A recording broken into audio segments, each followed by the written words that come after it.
Okay, let's see.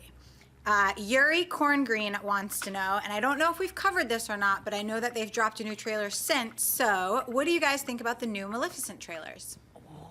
Ooh, you just went, I'll let you start, Maud. Well, I read an article recently about how Ange was going through a really dark time, and Brad Pitt said that instead of kind of pulling her back down, he flooded her with compliments and made her feel beautiful. And I think that this movie is like the where she feels whole again as a person, because she's really taking, like, she looks fantastic in the role, in the costume. Everyone's talking about it. I think this is the comeback, and she's just directed a movie as well, so she's got a lot on her plate. But this is like, I think she was born to do this role. Let's back up. How can Angelina Jolie not feel beautiful? She's like the definition of beautiful. Yeah. And she is just like such a courageous, incredible person. All her humanitarian work. Like I was at the D23 convention last year, and there were only a couple standing ovations for people that came out, and she was one of them. And she deserves all the praise. She's a Gemini like me, kind of stoked.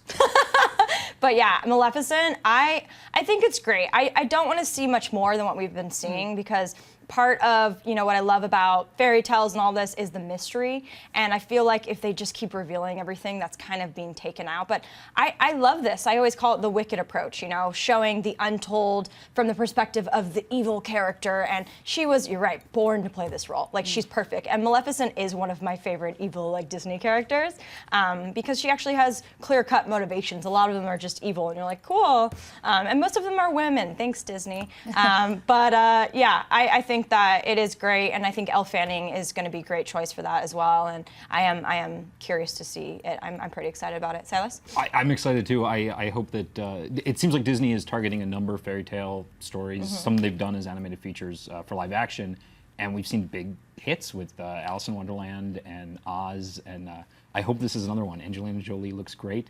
It's first-time director, which is going to be interesting. He was the art director on Oz, Alice, and he worked on Avatar as well.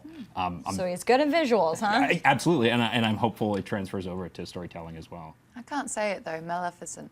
Maleficent. Oh, I got it. It's a good day. What's next, Chris?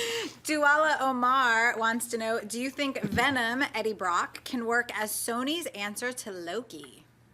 Ooh, I hope so, because we have talked about this a lot on the show. I mean, Venom was not Topher Grace. Like, that was that was like embarrassing. Not okay. That was not okay. No. It was embarrassing, and Venom is such an amazing character. I want to see Carnage up in there too. I mean, they have so many villains that they have barely touched the surface with, and I think Green Goblin is a really good step, because, I didn't think that was awful in the Raimi version, but I think they can do it better, and I think that they're going to in Mark Webb's second film. But yeah, Venom needs to be redeemed, and I think he's a great standalone film. We know we're getting it, Sinister Six, Venom, but that was so embarrassing. That was almost as bad as emo Peter Parker, and that was really bad. So yeah, Maud, you seem like you have a sentiment on this subject. Oh, that was that movie. It was kind of just, I don't know, brushed over, but that was probably the worst miscast role of the century. And I liked Topher Grace, just not for that. Was so wrong for it. And then when it happened, you just cringed, and you're like, oh, yeah, redemption is key for this one. Yeah, and Loki is so loved for good reason. Tom Hiddleston, I mean, he's so charming. I don't think you can be Loki without Tom, though. Tom Hiddleston made that role. He did and make so to that have role. someone, go into those shoes, I pity them. I'm scared for them. I would not want to. Because he's got charisma, and that's the thing that a lot of villains don't have. It's a little more flat, and Loki is breathing off the page. He's just like menacing and fun, and he's a Dickens. They rewrote the second movie to have like 10 times more scenes for Loki. More Loki all the time, please. Because it resonated so much with the audience. Yeah. What are your thoughts, Silas? I have a lot to say about Venom. Let's go. I guess, first off, who's to say it's going to be Eddie Brock? We don't know. It could be Flash Thompson is the current Venom in the comic. I like Spider-Man 3. What? And I'll start by saying Venom is not a great character. Venom is a really cool-looking character. But Eddie Brock, he's a photographer. Do you know anything else about him other than that he's Venom? I think that's cool. It's not cool. Silas? He's just this like sort of hawking villain guy. I think the reflection of Peter Parker, like we were talking about with Green Goblin, is really interesting. And I think, yes, Spider-Man 3 makes you cringe, but it makes you cringe because it's a breakup movie. It's It Peter should be Parker- broken up and erased from our memories, Silas. No. It has some problems, but I'm a big Understatement fan of of the Spider-Man 3. century. Wow. Who is this character? I think that's the best version of Venom we've seen, and I like Topher Grace. I like Topher Grace, just not as Venom. Not as Venom. Like that was. I will agree, though, out of the two that I mentioned, that Carnage, his backstory is much more fascinating to me. And, like, he's evil. Like, he is freaking evil, man. And, like, all of that, I mean, I don't know how much they would really show of that because a lot of it is not going to be PG-13 friendly. So they'll probably tone it down. But, yeah, no, Topher. Good for you. You stand alone on the mountain of Spider-Man 3. I like it. Meanwhile, I want to be emo.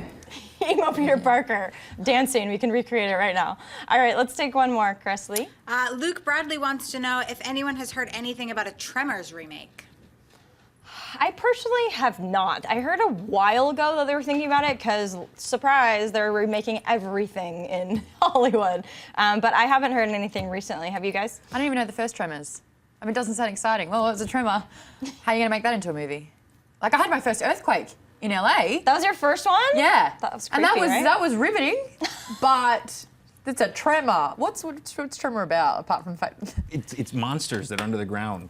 Okay. Called graboids, and when they hear you walking, they come up and eat you. So it's these That's people. terrifying. Yeah, it's really God, no, can we not make that? I'm so scared as a person. Then success. That's good. Do you not like horror movies? Not at all. Oh, I love Not at all. them. No, I have a phobia actually of Chucky. So I have a homework assignment then because Cressley doesn't like scary movies either, but she's been a little more open to them. So the three of us are gonna go. I'm gonna No. hold both of your hands. No. And we're Sorry. Silas, would you like to see a Tremors remake? Have you heard anything of it? I as a rule, my favorite kind of remakes are the ones that are technically sequels but look like remakes to people that don't know any better.